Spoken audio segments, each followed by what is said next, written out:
Heading into the offseason, running back was the position we felt the best about. My opinion's changing just a little bit.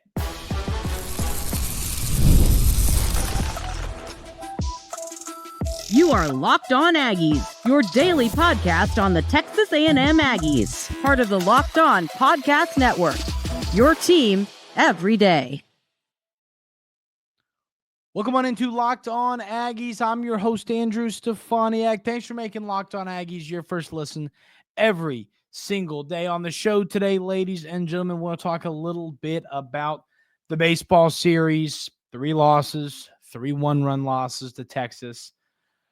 Really an aggravating series for Texas A&M fans. We'll talk about that.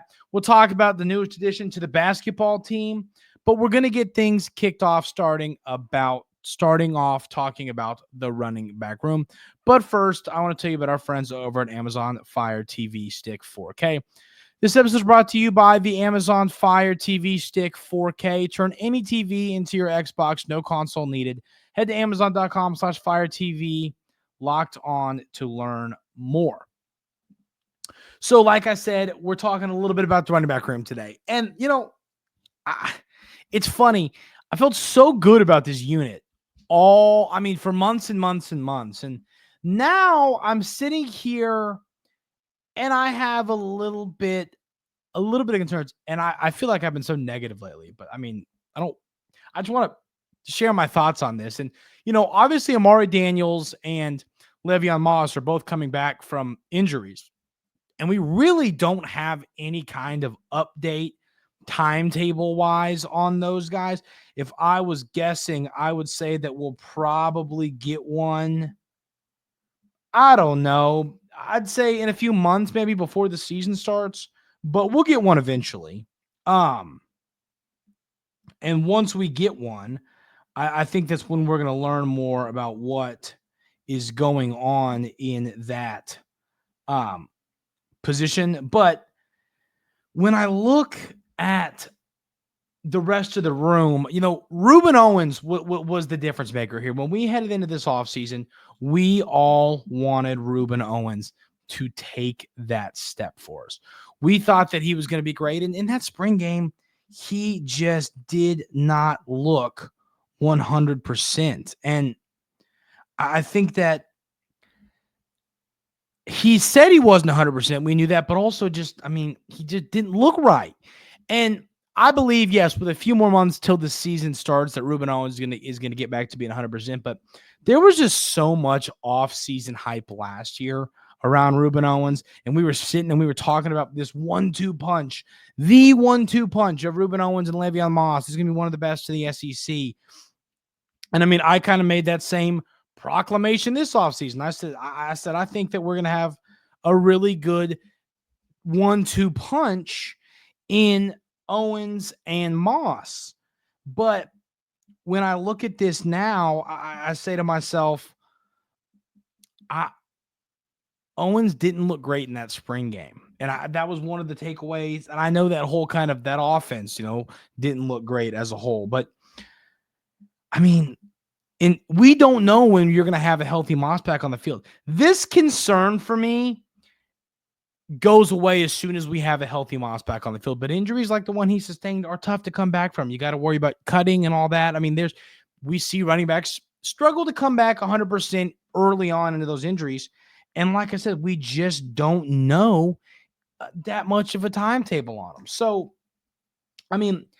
if and then we obviously Amari Daniels is coming back as from an injury as well.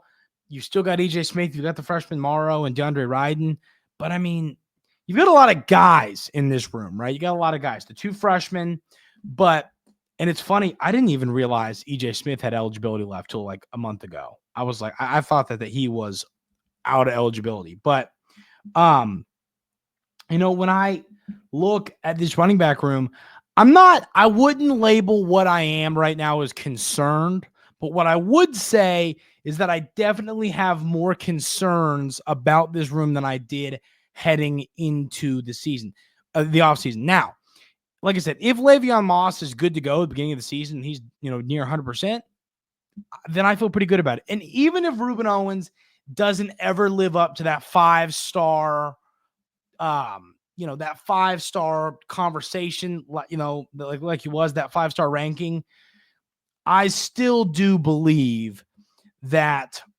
the room itself is going to be fine, because I think that even if he doesn't live up to that hype that we thought he could be, he's still a solid running back on top of who you already have in Daniels.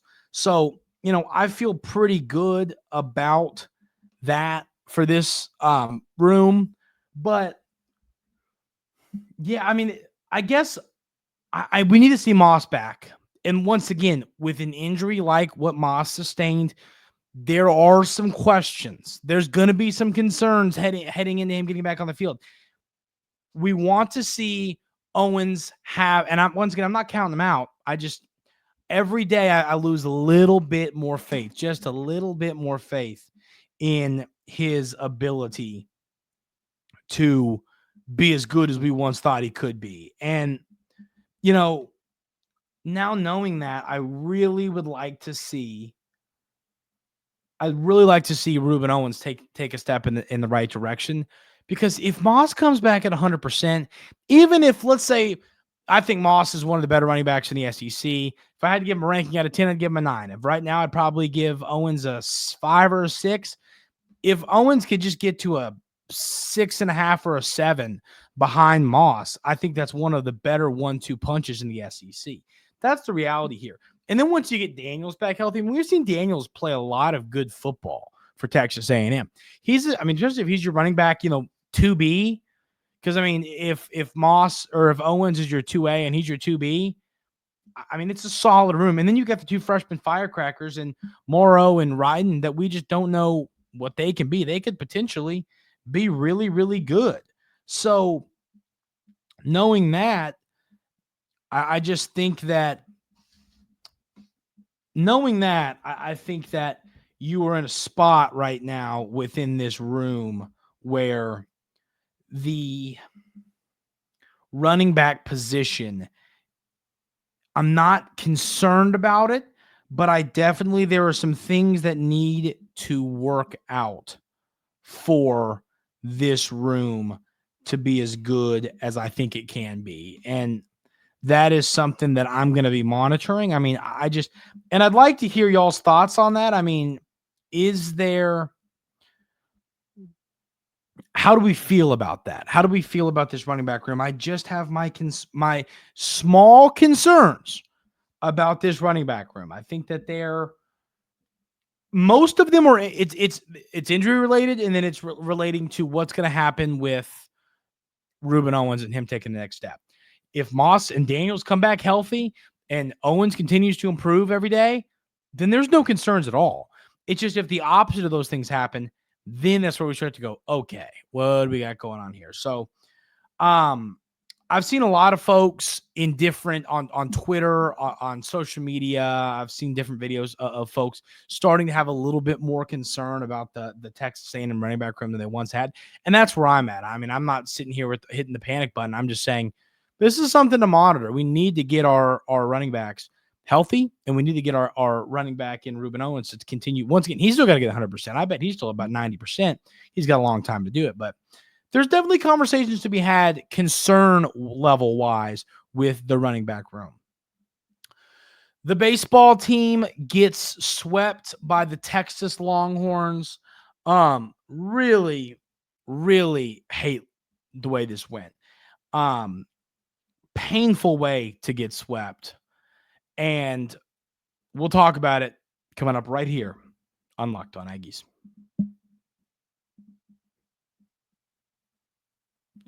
But first, I want to tell you about our friends over at FanDuel. The NBA playoffs are here, and FanDuel is giving new customers an incredible way to get in on the action. Right now, when you join FanDuel and you place your first $5 bet, you'll get $250 in bonus bets if your bet wins. I love how FanDuel makes betting so easy, whether it's picking my favorite team, or diving into player props. From three-pointers to steals to assists, FanDuel has so many ways to bet your favorite player props. Plus, After the game tips off, you can even combine live prop bets into a same game parlay for a chance to win big.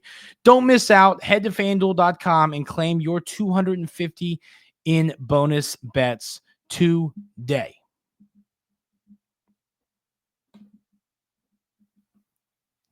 So the baseball team ends up getting swept by the Texas Longhorns. And man, I tell you what, this was a really frustrating series. I mean, you give up 11 runs between the three games. And once again, your offense just every single time can't get it done. So the Friday game, and what frustrated me the most about this game is once again, those of you everydayers here at Locked On Aggies that listened to me talk about this game on Friday, I said we need a good day from Ryan Prager, and you finally get it. 5.2 innings, 6 hits, 1 run, 1 earned, 1 walk, 3 strikeouts. You finally get your good Ryan Prager day. Moss comes in, 1 inning, 1 hit, 1 run. You get Caden Wilson comes in, 1.1 innings, doesn't give up any, strikes out 2. You get a double, scored a run in the 3rd, and then a homer in the 7th, give the 2-0 lead. Then in the 8th, the Aggies push 1 across. But I mean, we talked about the pitching of Texas, and it was dominant in this game. There was no earned runs. They gave up 1 run and it was unearned. You literally only get 8 hits in the game. You get 1 from Hensler, 1 from Sorrell, 1 from Terrence Keel, 1 from Blake Binderup, and then you get 4 from Royo, who had a heck of a game, going 4 for 4. But it just, this loss to me was really frustrating because it just felt like you had so many opportunities to win the game in a low scoring game, and you just kind of couldn't get that big hit. And it's funny because you didn't have enough people on base. Now, I mean, you look at it like this: Keel left 2 on base, Jace Laviolette left 2 on base, Bear Harrison left 2 on base. You did have some opportunities for the big hit, but you also didn't have guys on base all game long where there were those opportunities. But no, I mean, that to me was honestly the conversation of the entire series, was the Aggies just couldn't get the big hit, the big clutch hit. And that was really a frustrating aspect to this game. But I mean, when I look at this game, your pitching was good, and we begged for it. We begged for a good outing from Prager, and you finally get it, and it just wasn't enough, and that's a bit frustrating. Then you lose game 2, 3-2. You get a run in the 1st inning on a sac fly from Hensler that scores Terrence Keel, and it was a good way to get the first punch there, and then your only other run comes in the 9th inning. Another game where you only collect 5 hits. You get 2 from Terrence Keel, 1 from Jace, you get 1 from Blake Binderup, and you get 1 from Royo. I mean, just not a good offensive day. And once again, your pitching was pretty darn good. Justin Lampkin, 4 hits, 2 runs, 1 earned, 8 strikeouts. You strike out 12 total in this game. Our pitching was pretty good. Theirs was just a little bit better. And that's the problem. And I mean, once again, the leaving guys on base issues. Hensler leaves 3 on base in this game. Terrence Keel leaves 1. Bear Harrison leaves 2. Royo leaves 2. There just weren't a lot of opportunities. So once again, it's hard to sit here and say the Aggies didn't get the clutch hit. I more say they didn't get the big hit, because when there's nobody on base, it's hard to get the clutch hit. You need to get the big hit, and they just couldn't seem to get the big hit all weekend long, and that was really, really frustrating. So another loss in this game and another one-run loss. Then in game 3, I mean, once again, it's more of the same, except for there were a few more runs scored. Now, this one was a bit frustrating, knowing you did have a lead for a while, and Texas plated 3 runs in the bottom of the 6th. So you throw a punch in the first inning. You get 2 runs. The Sorrell double scores 1. A Harrison Snigel scores 1. You go up 2-0. Texas ties it 2-2 in the bottom of the 3rd. You do a heck of a job punching right back and making it 4-2 in the 4th. Then the big pump blow in the 6th. The Aggies put 1 up in the 7th. The Longhorns put 1 up in the 8th. And that one run in the 8th, it was a solo shot from Rodriguez, ended up being the difference maker. But I mean, even in this game where you did score 5 runs, you only get 9 total hits. You get 3 from Sorrell. You get 2 from Blinderup. You get 1 from Hayden Schott. You get 1 from Wyatt Hensler. You get 1 from Bear Harrison. I mean, just the offense wasn't there.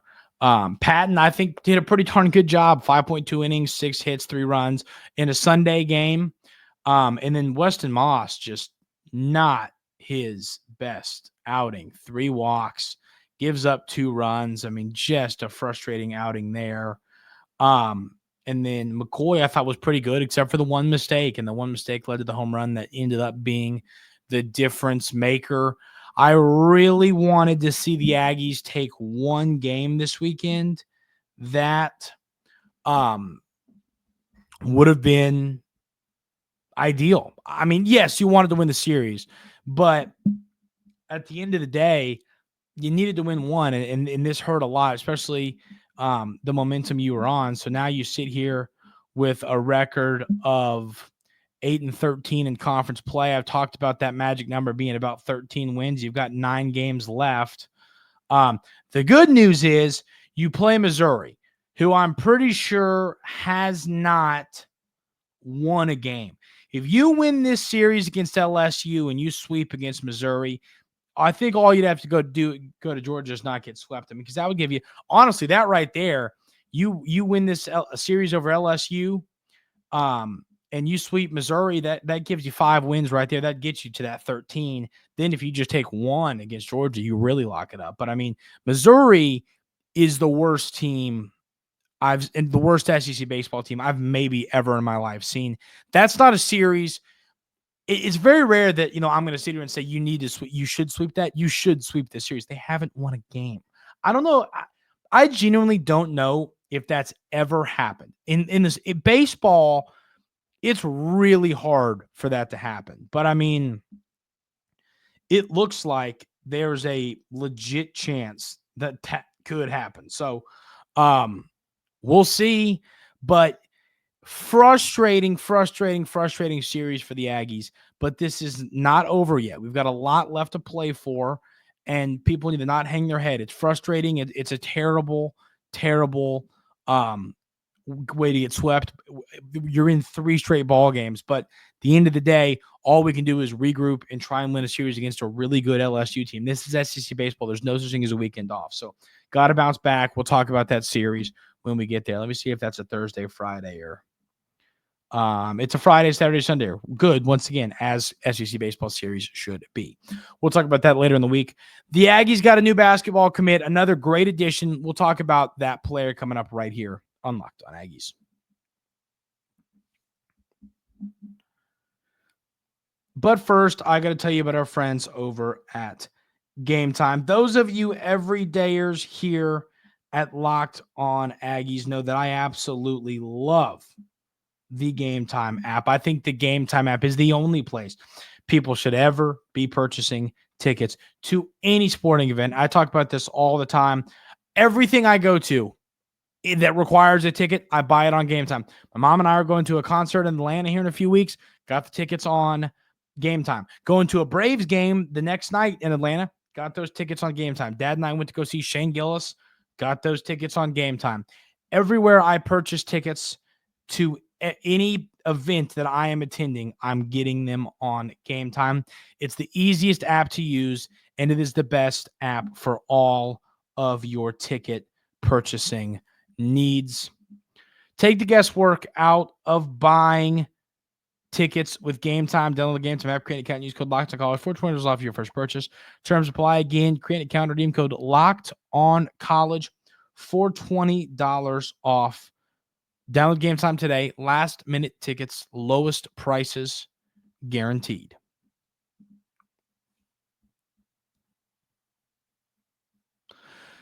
So, Bucky McMillan adds a player via the transfer portal, and that is former NC State guard Marcus Hill. Averaged 11.5 points per contest last year for the Wolfpack, 3.9 rebounds, 1.6 assists.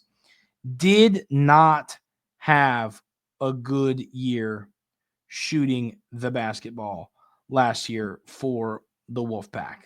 He shot 20.5% from three on 1.3 attempts per game. He was at Bowling Green State the year before that and shot about 29% from three on 2.6 attempts per game. So I'd like to think that he's a better three-point shooter than he is. I think this is a solid addition. You know, I think that everyone looks at Bucky McMillan's offensive system and says to themselves, every player needs to be a lights-out shooter.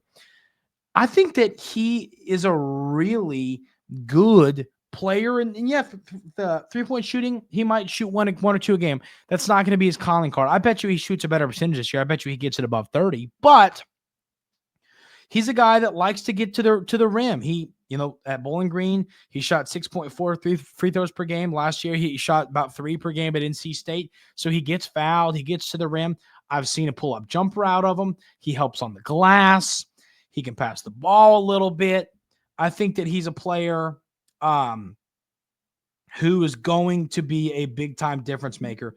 He played 27.5 minutes per game last year for the Wolfpack and turned the ball over only one time a game. He turned it over 2.6 times per game for Bowling Green State, so he turned that down. And at Bowling Green State that year, in the 23-24 season, he averaged 20.5 points per game. So this guy's a natural scorer.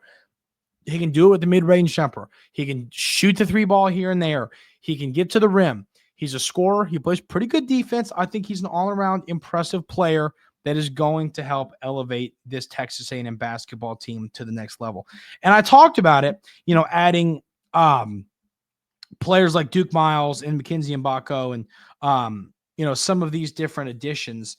I talked about how, you know, and I think Jakari Lane is another great example. I mean, you add players like this, I think that you have enough difference makers to be a legit basketball team in the SEC. I'm not saying they're going to win the national championship. I'm not saying they're going to make the Sweet 16. But I just thought in year one under Bucky McMillan, knowing he was hired and he has to find a way to put together a roster and all that, it's not easy to do. And I think he did a heck of a job. So, I think this roster is coming together. You still got more pieces to go, more players to add. There's no question there. But I do think Bucky McMillan, to this point, has done a pretty good job in the transfer portal. So another big-time addition of players going to come in. And I believe average double figures for this basketball team. That's going to do it for today's episode of Locked On Aggies. Thank you all so much for being here every single day. I really, really appreciate it. Hope everyone has an outstanding rest of their Monday. And we will see you tomorrow right here on Locked On Aggies.